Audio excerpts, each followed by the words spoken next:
Hey, you know what? We should. We've got a guest. We have, yeah, that's true. Yeah, we've got a guest. Are you ready? I am ready, yeah. Yeah, her name's Kate B. You good with that? Yeah, super good. She's from a place called the Sober School.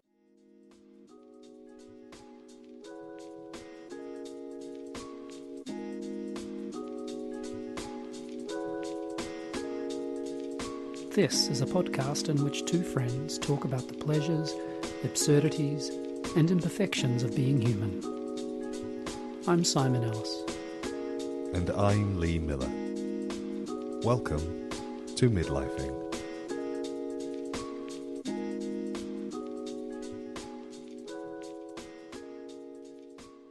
Yeah, take your time. I can't hear Take Your Time without hearing Nirvana saying right afterward, hurry up. I don't know what that is. It's a song. Well, Take your time, hurry up. What's yours is yours, don't be late. There we go. Okay, I think I'm all ready. Nice. It's not a day if I'm not singing badly down the microphone, Kate. What a treat. Welcome. Thank you. yeah, welcome, Kate. This is Kate B. from the Sober School. What a pleasure. Thank you for having me. It's just such a pleasure. Do you know, when I was first, well, we really, but I first received the email from, I guess, can I say your team? Yeah. We're talking to someone with a team. Can I just take a moment to be really excited about that? Look, I'm impressed by that because for a long time it was just me, myself and I doing everything. So wow. Yeah. So maybe we should back up just a little bit. And I know you will have done this many, many times, but what is the Sober School? So the Sober School is help and support for women who are struggling with alcohol. So I always say it's women who don't want to go to AA meetings for whatever reason, and they don't need to go to rehab, and they might have been to their doctor and just been told to cut down a bit, but for many different reasons, that's just not happening for them, and they are quietly feeling very bad about their drinking. And so when you started this, which was many years ago now, right? Yeah, 10 years ago. Congratulations. Amazing. And so it was just you, yourself and you. Yeah. I had this idea for the Sober School because I struggled with alcohol myself. And I felt that there was just nothing out there unless you wanted to go to AA meetings, which makes me sound very critical of that approach. But I really felt like, that wasn't my cup of tea. So I started looking for other things and I just couldn't really find anything. And so I sort of ended up stopping drinking on my own through this real, like, mad old mix of reading books and writing a blog anonymously. And I thought there's got to be an easier way than this. It's ridiculous. There's nothing else. Kate, can I ask you a question, please? Yeah. So it would be weird if the answer was no, because this would be a really short chat, wouldn't it? Yeah. But because I don't know very much about AA, because one of the A's in there is anonymous, so there's a good sense why I don't know very much about it. What I know about it is kind of through popular culture. And what seems to be a kind of a recurring thing in those sorts of, and always male tropes, which I think is a question I'm asking about, is that there's this idea of you've got to hit rock bottom in order to start to find your way back out. And is that a reason why AA was part of that sense not feeling quite right for you, that it was too you've got to go there in order to come here, or not? Yeah, I think you touched on something really important there. I did go to a few meetings and I came out thinking, oh, thank goodness, I'm nowhere near as bad as these people. Right. We love to compare ourselves to others, don't we? Yeah. Oh, absolutely. And perhaps I just went on a bad day and heard some particularly outrageous stories, but it normalised my drinking, therefore, because I was still holding down a job and paying rent and all these things that didn't seem to fit this cliched stereotype of what problem drinking looked like. And yet it was so obvious as well that my drinking wasn't working for me. It was causing me all these problems, but it seemed so hard to just admit that or do something about it. That's really interesting. And to what extent do you think the narratives or the kind of the holdover of that ladette culture that I grew up through? Did you say ladette? Did you say ladette then? Yeah, Wow. it's a very particular British narrative that happened in the I guess it would be the 90s, not even the late 90s, because it started to emerge when I was at university, so I'm sure this is before your time, Kate, but I think there's a holdover of it in culture, that idea of sort of that hard drinking, partying sort of freedom that was started. I guess it was Zoe Ball would be a really good exemplifier of it in the 90s, and then a couple of other people in the public eye. I thought you were going to say Spice Girls then, Lee. No, the Spice Girls were a bit later, but also they weren't really doing that. They weren't falling out of clubs at 4 o'clock in the morning. No, they weren't. But it's so interesting that you pick up on Zoe Ball, who now doesn't drink. I think in the 90s, the alcohol producers realised that, wow, we're missing out on a whole gender here who are not drinking hard enough. Wow. There are loads of people who don't have problems. How can we fix that? So they created alcopops. I don't know if you remember Bacardi Breezers. WKD. Oh my God, Bacardi Breezers. Yeah, for sure. Yeah. I must confess, I am actually a late bloomer when it comes to alcohol. Lucky you. Such a strange term to use. Well, no, it is, but what it means is that I grew up in a pub. Oh wow. And when I was, I moved into the pub when I was about 10. And I went down, and so this was the mid-80s. And we moved into the pub, and like on day 2 or 3, I said to my mum, I'd like a pint of lager, please. And my mum went, well, you can't have a pint of lager, can you, because you're little. But what you can have is half a lager, but you've got to drink it by yourself upstairs. Oh, interesting. And I went, okay, fine. And I vividly remember the absolute vileness of it. And this lasted for maybe 3 days. What do you mean it lasted? You mean the half lasted for 3 days? No, I mean the behaviour. So I would go to my mum, going to have a half a lager, and my mum would go, yep, you've got to take it upstairs. And then on the 3rd or the 4th or 5th day, I said to my mum, I don't really like lager. She said, well, why don't you have a glass of Coke? And here's the thing, you can have some crisps and sit at the bar as well. I was like, really? That sounds amazing. And obviously, you might not have noticed this about me, Kate, but I'm quite chatty. And so the idea of being able to sit with people and talk to people was like, oh, this is great. So from an early age, there was that sense of I didn't like the taste of it. It tasted pretty unpleasant. And I never, ever got the taste for it. So I didn't drink through school, university. I didn't start drinking until I was 40. I think your mum gave you such a gift there by teaching you. She might have done. Yeah, that all that, the fun, the sociable side of stuff, that you could have that no matter what was in your glass, no matter what you were drinking. I think that's excellent. So my early childhood experiences were different to yours because I very much associated alcohol with really good, positive times.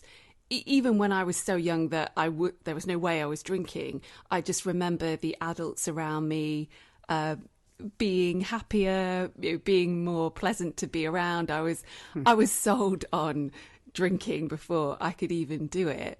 And then as this kind of shy, awkward teenager, I went off to uni and, well, in the UK, what do you do at university? You drink, of course. It's just how you socialise, how you do everything. Yeah. And fresh as fair. It's about drinking as much as you can. Yeah, absolutely. Yeah. And so I think that just cemented for me this feeling that, I perhaps wasn't confident enough or interesting enough without alcohol, but if I could drink these slightly vile tasting drinks, then everything was going to be okay. This was the magic ingredient I've been looking for. Thank goodness I found it. Do you have a feeling for when because you're talking about a kind of a very sort of culturally so powerful, and it's certainly the same in New Zealand and Australia as well, that not just for people who go to university, but that kind of age, that culturally it's such a strong part of how it is that we spend time together. Do you have any feeling for when you realised you had a taste for it, if I use that expression? Yeah, what a taste for it that was perhaps more than my friends, for example. Exactly. Yeah, I remember being gifted a bottle of something fizzy. It wasn't champagne, probably a cheap Prosecco. And I remember I was at uni in halls and I drank it on my own in my room. And I remember thinking, oh, I'm actually enjoying this more than when I go out, because I don't have to keep going to the bar, I don't have to keep pace with everyone else. This is actually way better. And that was the start of a lot of drinking on my own, which then became my favourite way to drink. So, Wow. Yeah, like so different from that story earlier. The drinking on your own was the punishment. Whereas for me, that became the thing I sought out the most. And I think that is not a good sign for anyone, really. If you are seeking out a lot of drinking on your own, then you're drinking to numb, to escape, and that's not that healthy. No, it doesn't sound actually. When your team first emailed us, I was staying. My wife Lil, she lives in Italy, and I was there with her. And she joined some app which was about alcohol use. And neither of us have ever been really big drinkers. It's not that we didn't drink, but it's never been a massive part of our lives. I think that's accurate to say. But she was increasingly kind of curious about it, and there was some app which she wasn't really into, but they were still sending her daily kinds of bits of information about alcohol use, not even necessarily misuse or abuse, but just what alcohol does to us. And so we'd have these daily conversations about the various things that alcohol is kind of, I guess, responsible for in our bodies and in our lives. And it was just the timing of the email from the sober school was kind of spectacular. I was actually thinking, wow, have you been checking? And but there's just something about its, I guess my sort of thinking here is just the kind of the everydayness of it, but also the way in which it really infiltrates so many aspects of our kind of, I'll say, our bodily lives in terms of how it affects our system. And certainly because I live mostly by myself, I'm so suspicious of having even just a drink by myself, not least because of that sort of slope, or that slippery slope you've just described, but also because of just how it affects my sleep and all that sort of stuff that you don't really think about when you're in your 20s. Yeah, I mean, when you're in your 20s, you can deal with a hangover and all the consequences of drinking so much better. Whereas now, I just don't think I'm cut out for drinking. I've been sober for 13 years, but I just genuinely think I couldn't handle it. And there's this kind of stereotype of drinkers being a bit weak, ill-disciplined, but actually you've got to be hard as nails to be a heavy drinker and still showing up and functioning on very little sleep and all the other negative things. Yeah. It's such a strange term, isn't it, that word, that sort of functional thing that we put next to alcoholic. It's I've always thought it was a sort of strange two words stuck together. Yeah. And also the label itself, because one of the things I feel quite strongly about is that you should be able to get help to change your drinking without having to say, oh, I'm an alcoholic. It could just be, my drinking isn't making me feel good. Yeah, as if there's some hard line. Between not being and being. Yeah. I mean, there isn't once you actually sort of research this or Google this or fill in any forms to try and figure out if you are an alcoholic, well, most modern services won't spit out an answer that says, yes, you are. There's a spectrum of alcohol abuse and it's pretty muddly. So I think we can tie ourselves up in knots over this stigma. The naming, the label. Yeah, completely. Do you have I think one of the things that interests me is that that at the school focuses on experiences of women with alcohol abuse. And clearly there's a cultural problem that affects everyone. What are specific or peculiar, for want of a better word, aspects that affect women more readily or more obviously? Yeah, I was thinking about this going into this podcast interview with you both. It turns out we're not women. Because I do get emails from guys from time to time saying, "Oh, what do you mean? No, we can't join." And I just think there's a lot more shame around women's drinking than there is for men. And I'm generalising, obviously. For a guy, he's just being a bit of a lad, just having fun. For a woman, it's kind of, gosh, who does she think she is? Yeah, she's out of control. She should be this. She should be that. There are all those words like messy and sloppy that get applied to a female drunk that don't get applied to a male drunk. And now you might not know this about us both, Kate, but we're both academics, which means we spend too much time reading stupid books. But there's I think there's something in here about the relationship to what a French feminist writer called Julia Kristeva refers to as the abject, the idea of the spilliness, the things that come out, the messiness, and it's applied more often than not to women, and it's a way of kind of subjugation and holding in place. And I think that kind of language, the messy, the sloppy, the disordered, and like, oh, who does she think look at the state of her. And I think there's something there as well, isn't there, about the idea of women policing women. I wonder to what extent that buys into that sense of who is and who isn't allowed to behave. Don't know. Went off on a bit of a tangent there. Sorry. Kate. No. I think it is fascinating, and it's all true. I think there is that element of women judging women as well, and we're living in this social media age where you never really know what other people's experience of the world is like. You just see their highlight reels on Instagram or Facebook or whatever. So I just think there are so many pressures on men as well as women. But perhaps for women, alcohol has become this way of coping with life. And there's that cliche about how women are supposed to be able to have it all nowadays, but that kind of sometimes means doing it all, and that in itself is an easy route to drinking, because that can be overwhelming and stressful. So yeah. And so do you have, I mean, this is a very obvious question in a way, but kind of all kinds of women end up emailing you or getting in contact, and like, what's your sort of sense of the kind of people who end up getting support from the work you're doing? Yeah, well, I think one of my oldest clients is 76, and she just stopped drinking last year. So yeah, it's never too late. But even she, when I speak to her, she'd been drinking since the 1960s and had this career in advertising in London that sounded just like something out of Mad Men. But most people I work with are a little bit younger, probably in their early 50s.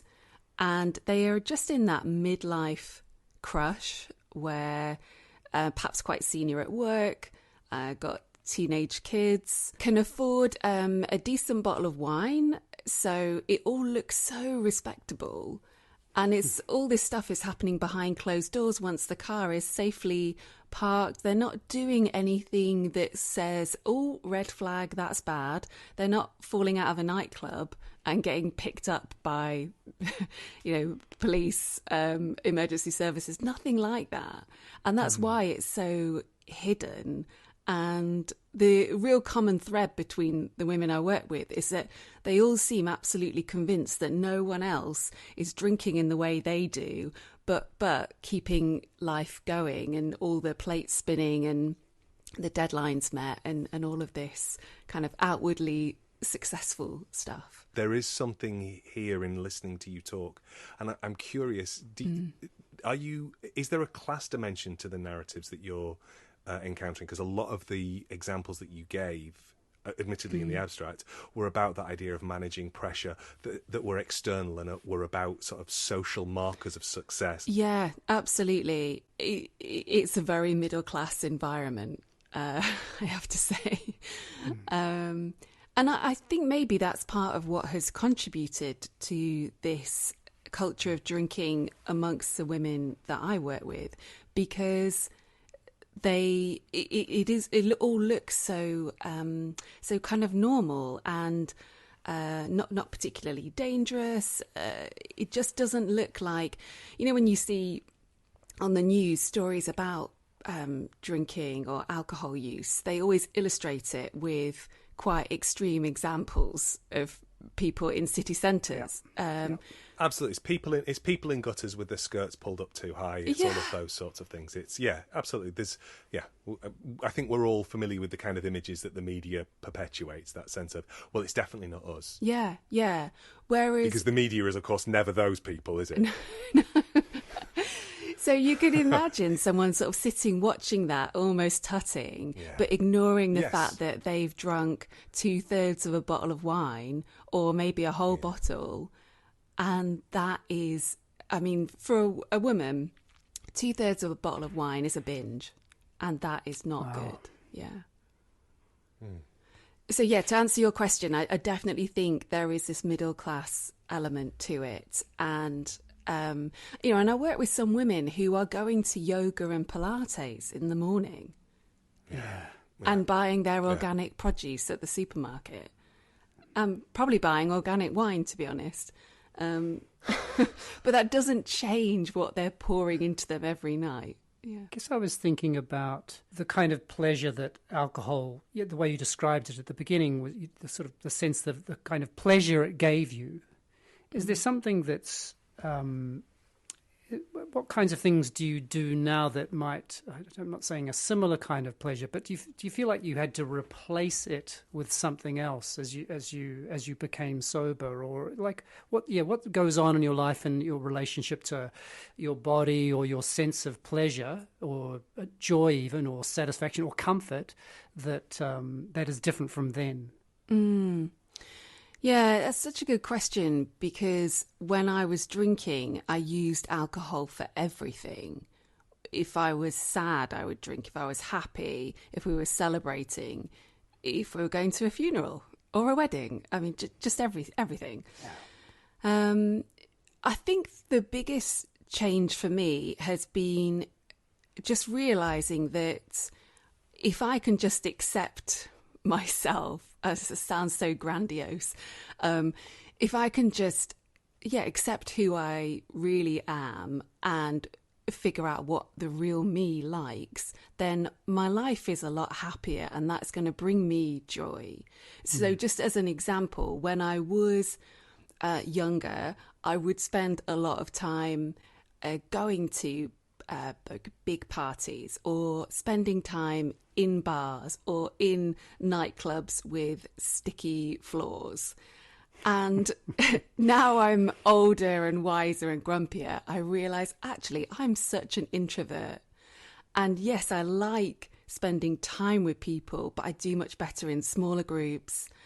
And I just have a kind of like introvert battery that's going to die, but that's okay. Maybe I can go out, have the best few hours with people, and then leave and sort of wake up the next day feeling myself. And maybe that is enough joy for me, rather than having to kind of stick alcohol on it to get through something that I wasn't really enjoying in the first place, if you see what I mean.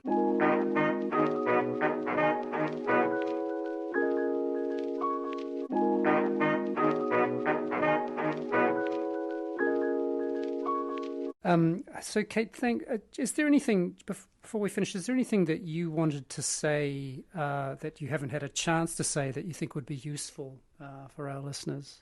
Oh, thank you. I would just say, I think the biggest challenge for anyone really, if they're trying to figure out what to do, is deciding if they have a quote unquote problem.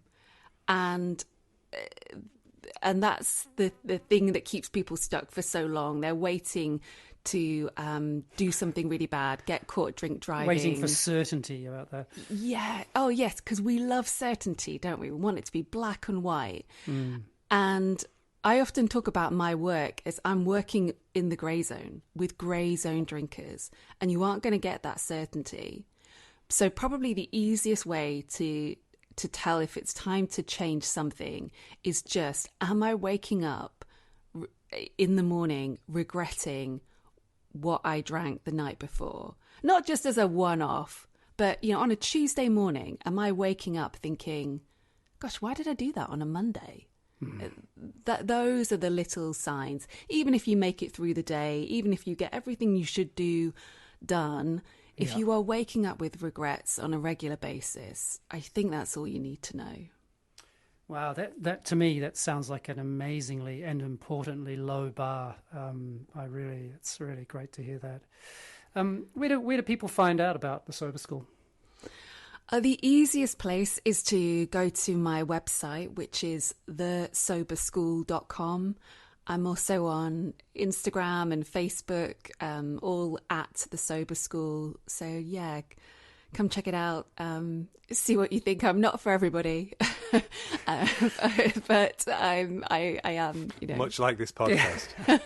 Yeah, you're not speaking to Joe Rogan here. Well, thank you for having me. It's so much, Kate. It's been an absolute delight to listen to you talk. Thank you so much. Oh, you're welcome. Thank you. Yeah, such a pleasure.